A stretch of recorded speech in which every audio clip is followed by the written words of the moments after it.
the essence of a true vintage guitar. And if he was to pick one of his axes to be photographed for Lisa's book, the next book, which one it would be?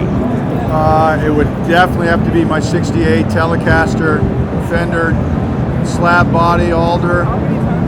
That bass just sounds so tremendous, but the look and the aging of it after so many years. I mean, we're talking what, 23 plus 46 years old. 46 or something. I mean, I wasn't good at math, but you know, that's me neither. All right, Lonn.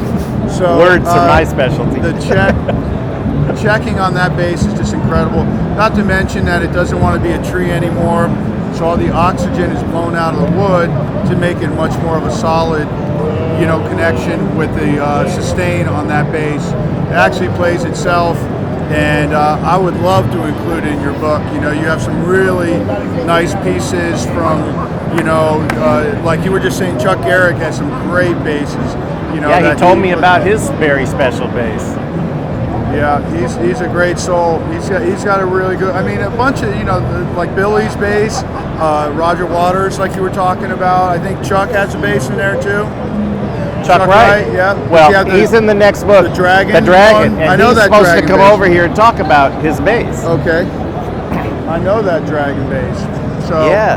You know, yeah, you guys can definitely. He knows Chuck's Dragon bass. Yeah, of course. That's Lisa. Yeah, of course I remember. You know. Yeah, there's actually a shot of it in that rack. I know. Well, we got to get a shot of one of mine too, because you got to do one just for all 4 strings. You know. Yeah. 6 strings and 2 strings too many. He told me about his special. You said something. You said that it breathes, like it's somehow changed configuration by itself over the years. The fact that, you know, all guitars are all that are made out of wood started as a tree, right? Over the years, the volume and the vibration, everything takes the oxygen out of the wood and makes it a much more solid piece of wood. So therefore, you know, when you play it, you really know the difference because of the sustain quality, the sound of it. You know, it's not just like a Chinese or Japanese press board that's made out of 5 pieces. It's like a solid piece of wood. Even if it's glued, it's still going to react, you know, from the years of the vibration, especially being a bass guitar. You know, that's why you always want the older years, the vintage guitars. So. I'd say, I mean, in life, mine's a 68. So, you know, it's just really special to me. It's played on some of the best records I ever recorded that were, you know, actually did something. And, you know, it always have a place in my heart. What were those records? What records did we do? Well, we did all the Freakin' Nature records with that bass. We did some of the Courtney Love records, some of the Ronnie James Dio records that I did.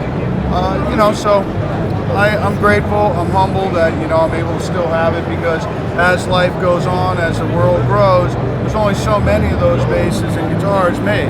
And unless it ends up in a collector's hands, you're not going to get that quality. You can't just buy that right off the shelf these days. You have to, you know, like anything, it's got to be abused. It's got to be, you know, part of the elements getting to it. You know, rain, you know, oxygen, whatever the case it is. It's all, sweat, fear. What's that? Is it still your number 1? Is that the one you're It's my number 1, and I love it. So there you have it. I call it Estelle, but my wife's name is not Estelle, Jody. So, but Lonn knows Jody too. So. Well, then there must be an Estelle story somewhere in there. No, it just sounds good with the 2 syllables, you know, as opposed to 1. Estelle, so. Esther. Do you ever relate to your guitar, like a relationship? Absolutely. They're all my girls, you know. That's the Prince song. I love you, baby. Not like I love my guitar. That's right. That's an underlying theme of everything I do out here. Is when I talk to guitar players, they love their guitars. The ones that have helped them become successful or kept them evolving as people. They're always on time and they don't talk back. So, you know. There you have it. You make the initial investment. It's like anything in life. You get what you don't pay for. So if you don't want to do it right the first time, you go cheap, you're going to do it another time. You still go cheap, you're going to do it another time. Spend the money, get a quality product.